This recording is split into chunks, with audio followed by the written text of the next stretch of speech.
प्रीत्यर्थं तव देवेश प्रीत्यर्थं तव देवेश दामोदर मया सह दामोदर मया सह। ॐ स्वस्ति न इन्द्रो बृहस्पतिः स्वस्ति नः पूषा विश्ववेदाः स्वस्ति नस्तार्क्ष्यो अरिष्टनेमिः स्वस्ति नो बृहस्पतिर्दधातु। ॐ शान्ति शान्ति शान्ति। नारायणं नमस्कृत्य नरं चैव नरोत्तमं देवीं सरस्वतीं व्यासं ततो जयमुदीरये।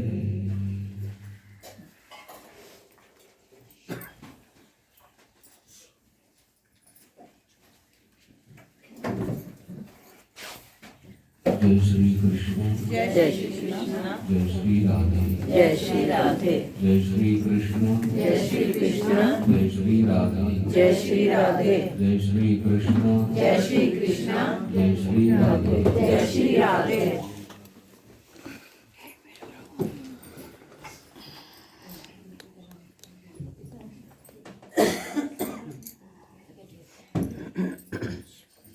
भगवत चरणानुरागी भक्तवृंद, आज दीपावली है।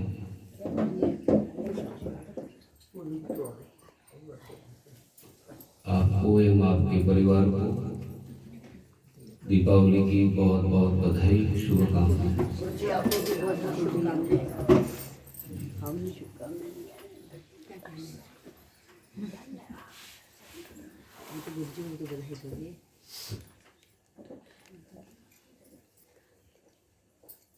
शास्त्रों में प्रणाम का बड़ा महत्व बताया। श्रीमद् भगवद गीता जी में भगवान कहते हैं, अर्जुन ज्ञानियों के पास जाकर पहले प्रणाम कर, तद्विद्धि प्रणिपातेन परिप्रश्नेन सेवया। कहते पहले जाकर प्रणाम करना चाहिए और फिर बैठकर धीरे से परिप्रश्न करना चाहिए। परिप्रश्न का अर्थ है शास्त्र सम्मत प्रश्न।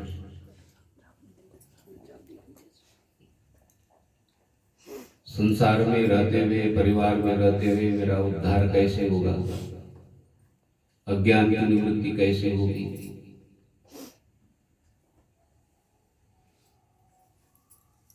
परिवार में रहते हुए, वस्तु में रहते हुए भगवान की प्राप्ति कैसे शीघ्रता से होगी।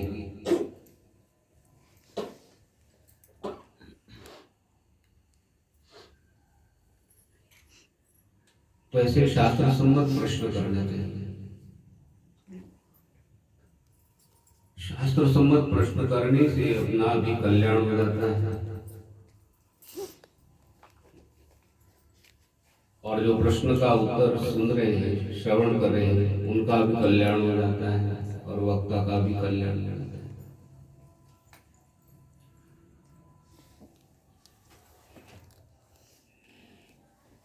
और बाद में कहा सेवया,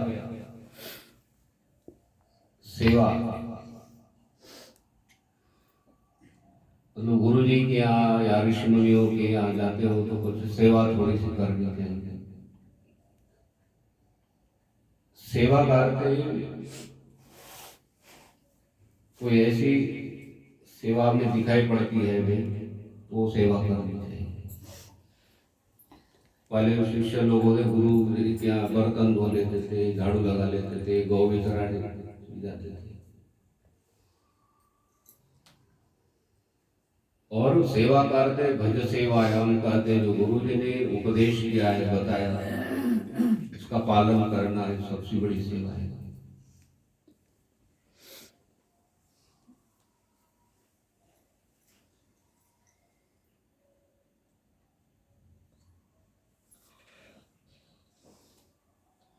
तो आइए भगवान कृष्ण जी का भी प्रणाम करना चाहिए। और श्रीमद् भागवत जी में अक्रूर जी ने प्रणाम के द्वारा भगवत प्राप्ति कर ली है।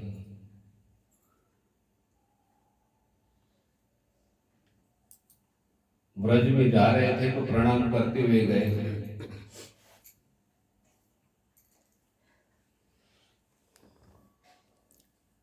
एकोपि कृष्णस्य कृतः प्रणामो दशाश्वमेधा अमृतेन तुल्यः।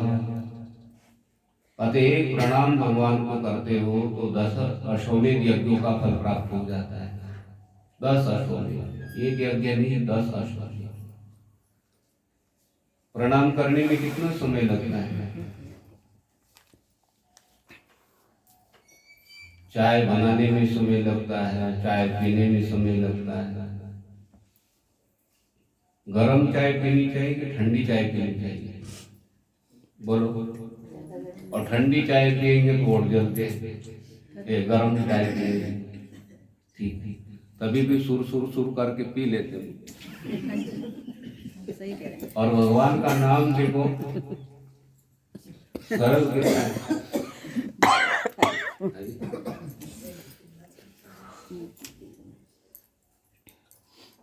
वो तो कुछ गरम चाय हो तो मुझे ऐसी गरम चाय में गिलास इतना गरम हो और चाय भी गरम हो, उसे और जलेगी कि नहीं?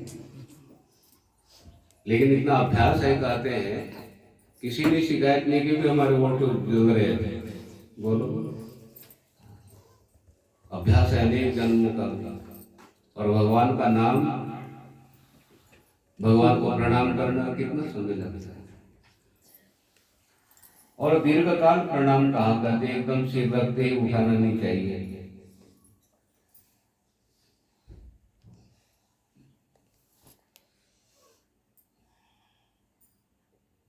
भाष्यकार कहते दीर्घ काल, दीर्घकाल प्रणाम इसलिए करना होता है। सुदामा ने दीर्घकाल प्रणाम किया, मतलब 1-2 कुछ सेकंड कहते प्रणाम, ठीक है, एकदम जल्दी सिर नहीं उठेंगे। तो उसमें क्या, जैसे प्रणाम करते हैं तो कहते भगवान को समय मिल जाता है। मेट कठिन कुअंक भाल, हमारे माथे के ऊपर कुअंक होते हैं वो मिट जाते हैं। तो भगवान ने पूजा करते करते सुदामा के माथे के ऊपर कुअंक मिटा दिया।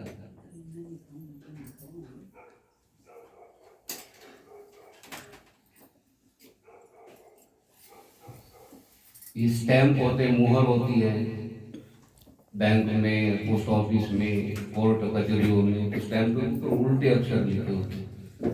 और वो मुहर, वो स्टैम्प कागज को इतने ही अच्छी तरह से प्रणाम करती है, और वो भी दबा के। अरे कितना अच्छा प्रणाम करते, और वो जो सी उल्टे अक्षर थे वो अक्षर क्या हो जाते हैं?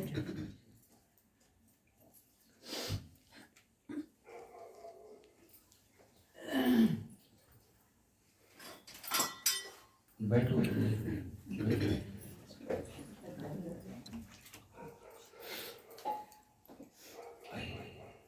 नित्य वृद्ध जनों को कहते वृद्धजन होते हैं, उनको प्रणाम करने से 4 चीजें प्राप्त हो जाती हैं। अभिवादनशीलस्य नित्यं वृद्धोपसेविनः, चत्वारि तस्य वर्धन्ते आयुर्विद्या यशो बलम्। वृद्धजनों को प्रणाम करने से आयु, विद्या, यश, बल, ये चीजें प्राप्त हो जाती हैं। मनुस्मृति मनु महाराज कहते हैं,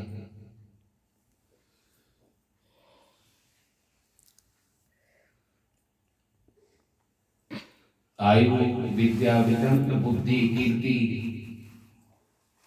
यश और बल, 4 चीजें प्राप्त हो जाती हैं।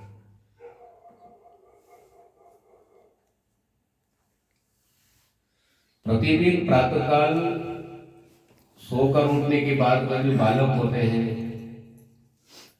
उन्होंने माता पिता को प्रणाम करना चाहिए,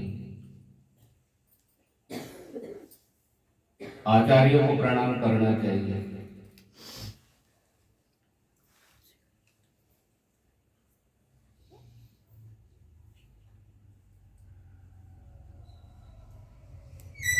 भगवान राम जी प्रातःकाल उठ के माता पिता को प्रणाम करते थे। क्या भगवान को आवश्यकता है कि प्रणाम करने की?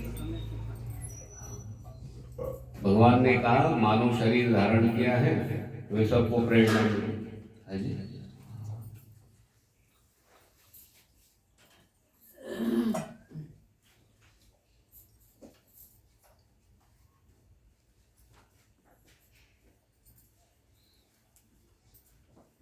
सवारी करो, पहले लोग टांगे घोड़े में, घोड़े के ऊपर बैठते थे ना, वो गुरु जी आ गए उधर से तो घोड़े से उतर कर प्रणाम करते। अब तो लोग मोटरसाइकिल से गुरु जी प्रणाम, आपको तो अभी तो क्या, वो भी दूर हो गए, हम भी दूर। लेकिन चलो गाड़ी से चलते हुए प्रणाम, आधा तो फल मिलता है अभी। 1 लाख नहीं तो 50,000 तो मिलेंगे है जी। यह कुटिया के सामने से गाड़ी निकलती ना, मारुति कार आके प्रणाम करती, मुझे बोला बड़ा अच्छा लगता है। चलते प्रणाम तो कर रहे हैं, अंदर आके ज्यादा फल है, बाहर 50,000 तो मिलेंगे।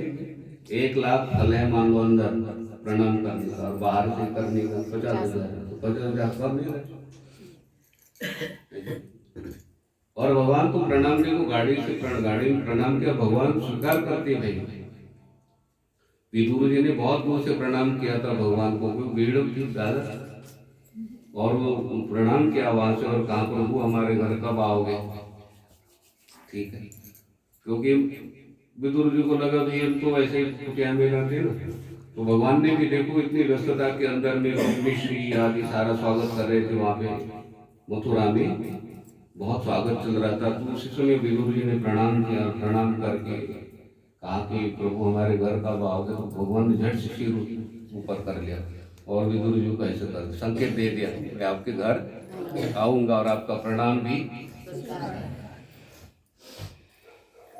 आप यहाँ से वृंदावन प्रणाम कर सकते हो, आप बद्रीनाथ प्रणाम कर सकते हो, ठीक है।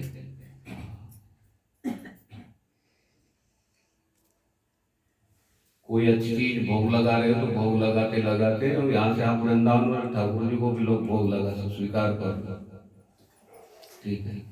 और माँ भगवती को ज्वाला जी आदि नहीं जा सकते, तो माँ भगवती के भक्त है तो यहाँ से भोग लगा सकते हो है जी।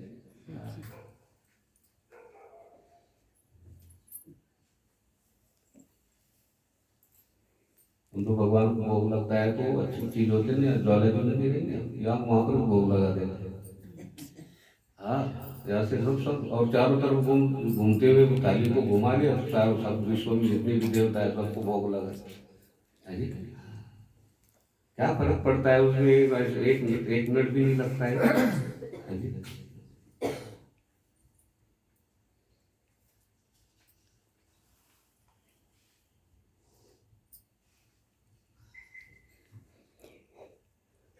अच्छा, वृद्धा लोग आते हैं, बुजुर्ग लोग, बड़े लोग आते हैं, उठ कर कहते प्रणाम करना चाहिए। आचार्य है, ऋषि है, गुरु जी है, उठ के प्रणाम करना चाहिए।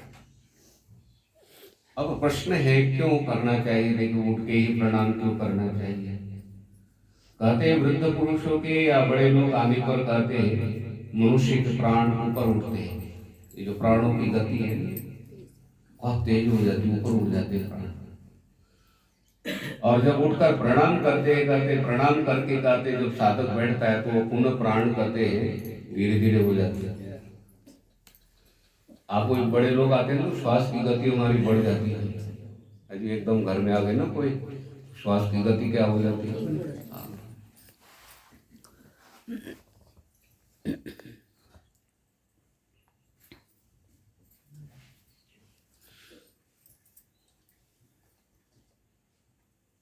ये मनुस्मृति में कहा है, मतलब वो उठ के प्रणाम करते हैं तो कहते हमारे जो प्राणों की गति है वो कम हो जाती है।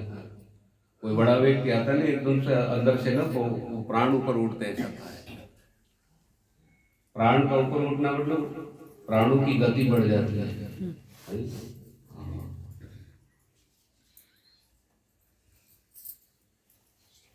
6 महीने के बाद में ससुर जी आ गया,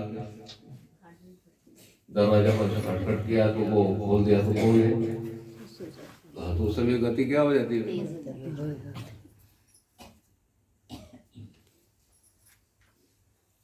ऐसा अर्थ नहीं लेना भी घर में बुजुर्ग आपके बार बार आते रहेंगे, आपके बार बार उठते जाओगे, ऐसा अर्थ नहीं लेना। कितने बार उठा जी? बोले गुरु जी ने कहा था अभी साथ जाने के बाद क्यों उठना है, तो साथ जो बहुत दिन भर उठते रहे, ऐसा नहीं अर्थ लेना।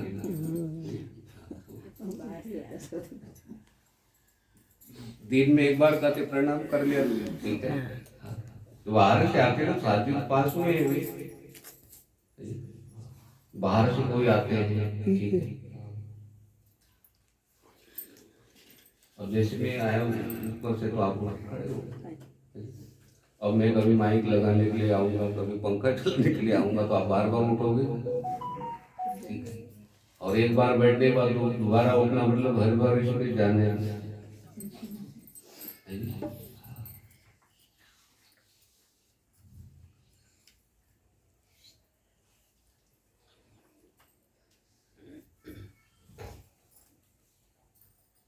तो ये प्रणाम की महिमा है। और प्रणाम करते एक हाथ से नहीं करना है जी, एक हाथ से प्रणाम नहीं करना। और प्रणाम भी करते समय कहते हैं भगवान को प्रणाम करते हैं, तो ये विधि है। राइट पैर को राइट हैंड, लेफ्ट पैर को लेफ्ट हैंड ऐसे। वास्तविक विधि ये है, एक हाथ से प्रणाम नहीं करना चाहिए, करते दोनों हाथों से प्रणाम करना।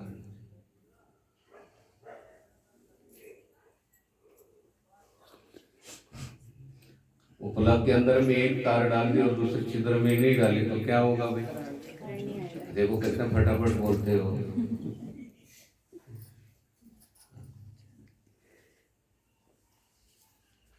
ये करंट को है, कहते आप ऐसे हाथ जोड़ते हो, कहते प्रणाम करते हो, तो उसके जो बड़े लोग है कहते वाइब्रेशन निकलता है ना उसमें से। हाँ, सभी शरीर वाइब्रेशन निकलते हैं। चोर के पास बैठोगे ना, तो आपको भी इच्छा नहीं होगी, वहां से उठने की इच्छा हो जाएगी। जो जिस व्यक्ति का स्वभाव अच्छा न हो, वो कितना भी अच्छा बने, लेकिन आपको पता लग जाता है वो बैठने की इच्छा, बात करने की इच्छा नहीं होती।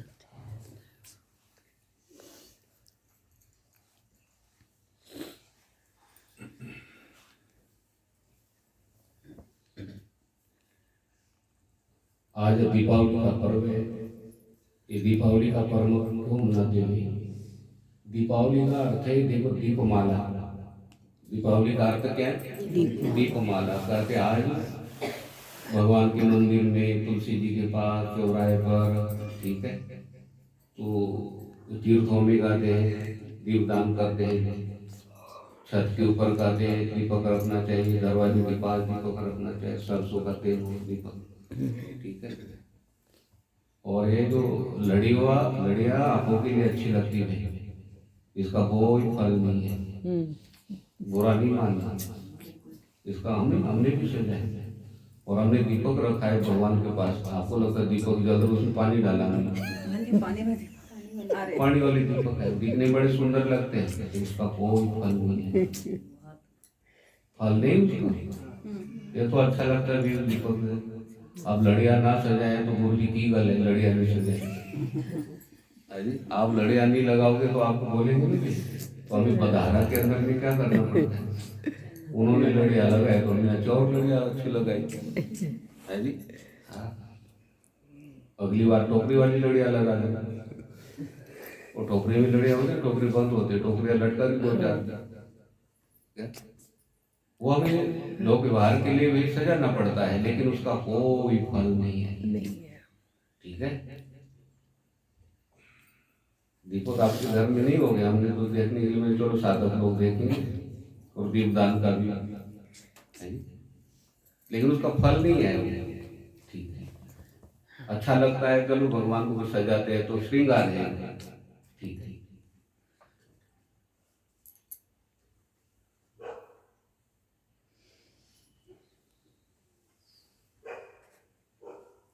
तो ये लड़िया उस समय नहीं थे ना, उस समय लड़िया नहीं थी। और ये दीपदान कर किया था। जैसे कहते हैं राम जी, भगवान श्री राम रावण का वध करके लंका से अयोध्या आए थे, तो भगवान श्री राम जी के स्वागत के लिए, अभिनंदन के लिए सभी अयोध्या वासियों ने दीपमाला, दीपक सजाए थे।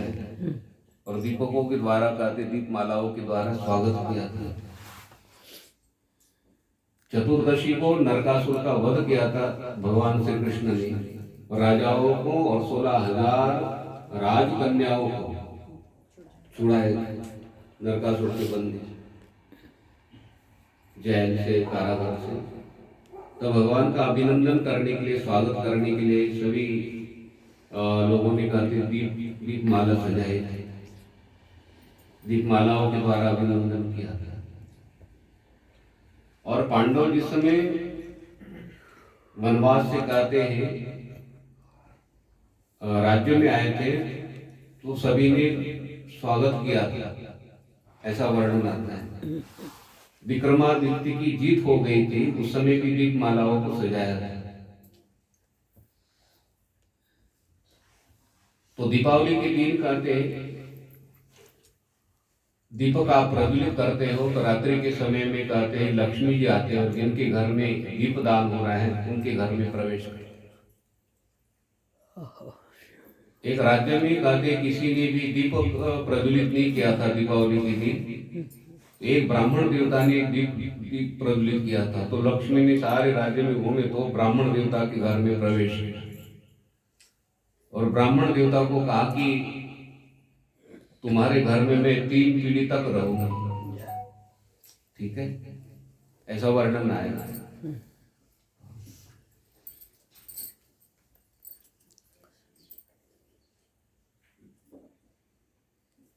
कथा विस्तार के साथ में ब्राह्मण देवता बड़े गरीब थे तो उन्होंने उपाय पूछा था कि दीप दान करो तो ये दरिद्रता है वो सब कुछ ठीक हो जाएगा।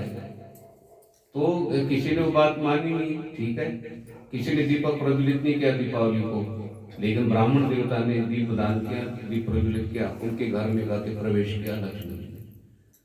तो हमारे घरों में, सबके घरों में कहते लक्ष्मी आती है आज।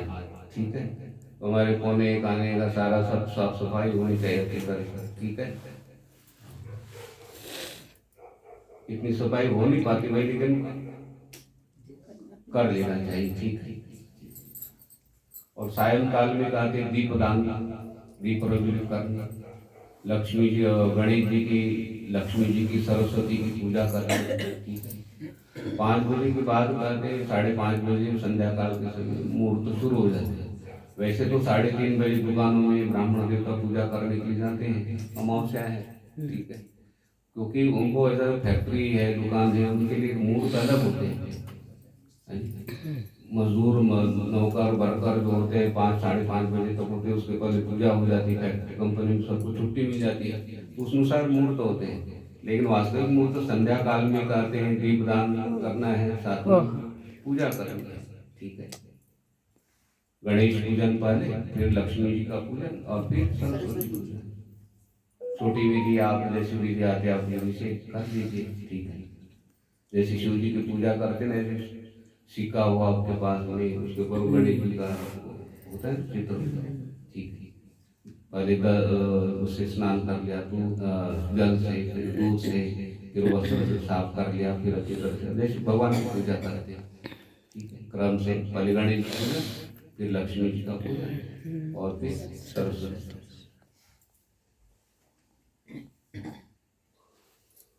तीनों की आवश्यकता है। देखो, हमें बाधा निवारण के लिए गणेश जी हो गए और प्रातः काल से लेकर लक्ष्मी जी चाहिए ना हमारे पास। बाहर निकले तो हमारे जेब में क्या चाहिए? लक्ष्मी।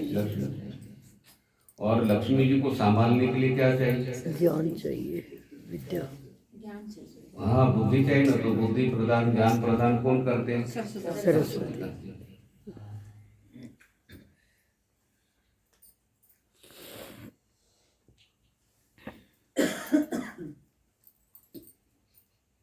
महादेव जी कार्तिकेय को बता रहे हैं। कार्तिक अपना भगवान शिव जी के पुत्र हैं। तो कार्तिकेय ने प्रश्न किया था दीपदान की क्या महिमा है, स्नान की क्या महिमा है। तो भगवान शिव जी बता रहे कार्तिकेय, अब कार्तिक में दिए जाने वाले दीप का महात्म्य सुनो। मनुष्य के पितर अन्य पितृगणों के साथ सदा इस बात की अभिलाषा रखते हैं कि क्या हमारे कुल में भी कोई ऐसा उत्तम पितृभक्त पुत्र उत्पन्न होगा जो कार्तिक में दीपदान करके श्री केशव को संतुष्ट कर सके। ये पितृ लोग भी कहते हैं, देखो इच्छा करते हैं हमारे कुल में ऐसा पितृभक्त होगा वो दीपदान करे। कार्तिक में घी अथवा तिल के तेल से दीपदान करना चाहिए। जो प्रतिदिन दीपदान करते हो वो घी का है या तिल का तेल है। तिल का तेल बिना मिले कहते हैं, मूंगफली का तेल है। दीपावली के एक दिन कहते वो है सरसों का, और भगवान की आरती के लिए कहते तिल का है, घी का। ठीक है। जो लक्ष्मी पूजा के लिए आज दीपदान करोगे ना सारा, वो सरसों का तेल। ठीक है।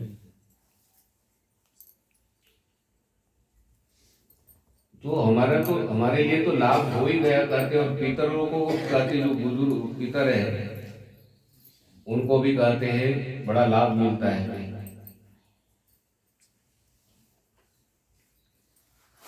उनके भी पाप कर्म ही निवृत्त हो जाते हैं, उनको भी सदगति प्राप्त हो जाती है।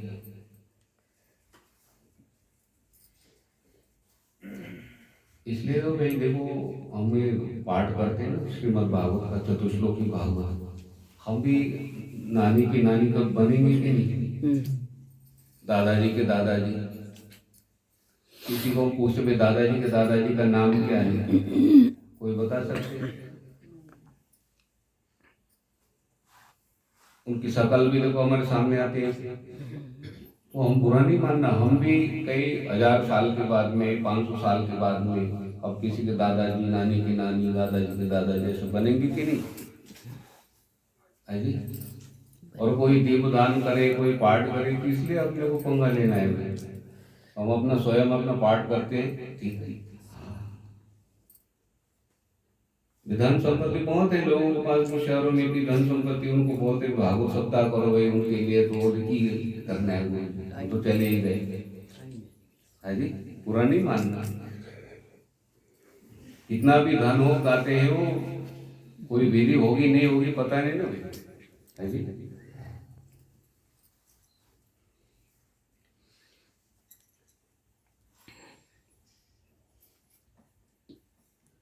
एक बार जाने के बाद में कहते हैं संसार से संबंध क्या हो जाता है, छूट जाता है। किसी के मित्र किसी को मिल जाए बगीचे में, वो चले गए साल भर बाद, और बगीचे में आ गए और मिल गए, वो तुम्हारे घर में भोजन करना चाहता हूँ, बड़ा अच्छा भोजन बनाते हो। तो उन्होंने कहा मैं देवी को पूछ कर आता हूँ, मेरे मित्र आए वो गुजर गए थे, तो देवी क्या बोलेगी? पहले तो वही पार्क से भाग के आए। हाँ जी, बुरा नहीं मानना। ठीक है। कितना डर लगता है भाई। और बोले आपका मित्र हूँ, मैं मित्र हूँ। बोले तू दूर बैठ भाई। ठीक है। बोले मैं आपके घर आना चाहता हूँ, बड़ा अच्छा है आपके साथ व्यवहार, अच्छा था हमारा, तो आपके घर आना चाहता हूँ। वो बगीचे में मिले तो क्या बोले? हम तो बोले तू यही बैठ। उसके बाद जाएंगे क्या? वो तो तीर्थ यात्रा के लिए शेर जी जा रहे थे, उनके साथ एक व्यक्ति चल रहा था साथ साथ, बड़ी अच्छी व्यवस्था और बड़ा अट्टे थे वो। तो शेर जी ने वैसे ही पूछा आप कौन हो? बोले मैं यमराज हूँ। तो यमराज बोलने के बाद में 2 घंटे से साथ साथ चल रहे थे और ठीक ठाक। बोले यमराज हो और मेरे साथ चल रहे हो और आप ऐसे हो, आप सूचना तो देते नहीं। शेर जी धार्मिक थे ना, बोले मुझे ना सूचना दिया करो जब आप आओगे। ठीक है। बोले नंबर मिलाता हूँ मैं, कान के पास बाल पड़ते हैं तो पहला नंबर मिलाया, सुनाई नहीं पड़ते तो दूसरा नंबर मिलाया, दांत गिर गए तो तीसरा नंबर मिलाया, ऐसा नंबर मिलाता। ठीक है। और सावधान। शेर जी को बोला, ठीक है सब हम शेर जी तो है। ठीक है। ये सावधानी के लिए कोई भी यमराज हो, कोई भी एक साथ नहीं आते भाई। मुंबई जाते हैं तो मुंबई हमारे पास में थोड़ी आते, मुंबई हम चले जाते हैं, हरिद्वार हम चले जाते हैं। हरिद्वार हमारे पास में है कि हरिद्वार के पास हम गए? हाँ। और वहां ट्रेन से उतरने के बाद में इतनी जोर शोर से बोलते हैं हरिद्वार आ गए, हरिद्वार आ गए। हरिद्वार कहाँ आया? हाँ, ठीक है। मृत्यु आए ऐसा नहीं, मृत्यु के पास शरीर जाता है, नहीं शरीर जाता है, बाल्यावस्था युवावस्था भाग रहा है शरीर, ठीक है।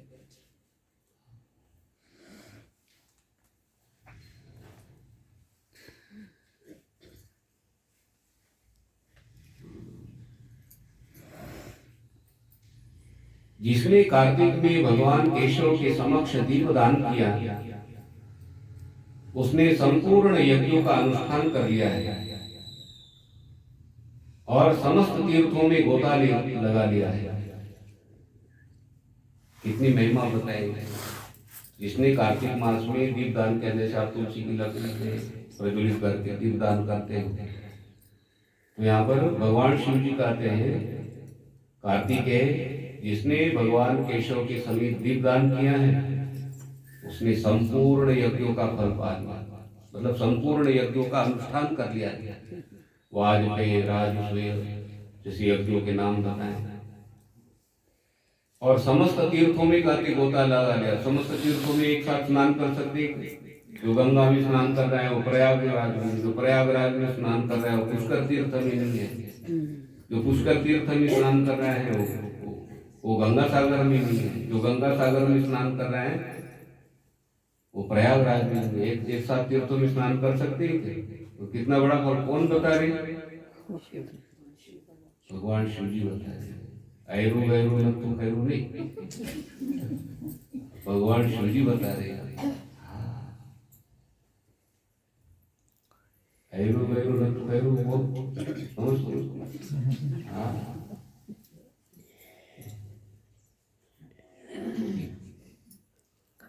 वो यूट्यूब प्रमाण कोई नहीं देते उसमें। वो बागेश्वर धाम हनुमान जी का रूप धारण कर लिया, वो ये चीजें आपको करनी पड़ेगी। मुहूर्त इतने 2-2:30 बजे शुरू होगा, उसमें पूजा नहीं करोगे तो नुकसान होगा, अब डर जाता है व्यक्ति। उसमें प्रमाण तो दो कुछ, प्रणाम है तो प्रणाम का प्रणाम है, प्रमाण है। भगवान बोल रहे हैं कार्तिक, जैसे भगवान शिव जी आप बता रहे हैं, स्कंद पुराण में बता रहे हैं, ऐसा प्रमाण देना चाहिए। वो एक से एक आकर वो बोलते रहते हैं, मैंने खोल कर देखा, मैंने क्या बोल रहे हैं। अब कोई बोले राखी बांधी है तो बोले 8 बजे के बाद खोल दो, बहुत बात आए उत्पन्न हो जाए, राखी बांधी किस लिए फिर? वहां प्रमाण नहीं है। कोई विशेष व्यक्ति वहां पर बोल रहे हैं, कोई महापुरुष बोल रहे हैं प्रमाण के साथ में, प्रमाण होना चाहिए।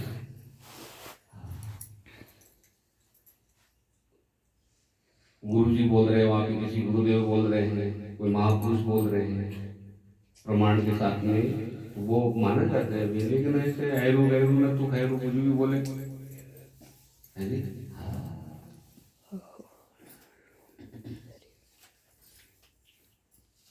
भाई मैंने इसलिए प्रयोग किया है कि उलझन पड़ जाती है, साधक भ्रमित हो जाता है। अब कुछ लोग बोल रहे दीपावली आज करनी नहीं है, दीपावली कर कैसे करोगे? नहीं, जो पंचांगों में दिया है तो वो करेगा नहीं।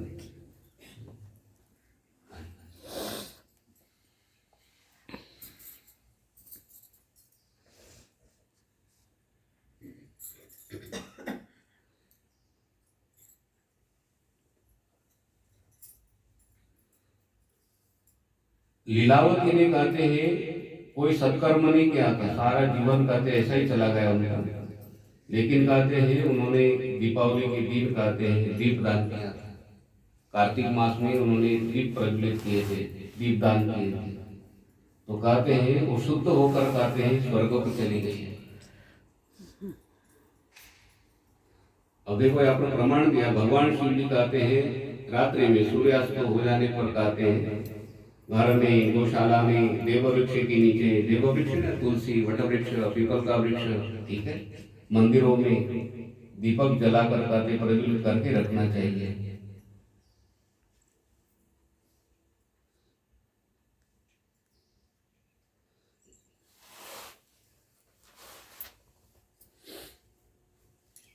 तो आप सभी को दीपावली की बहुत बहुत बधाई, शुभकामना।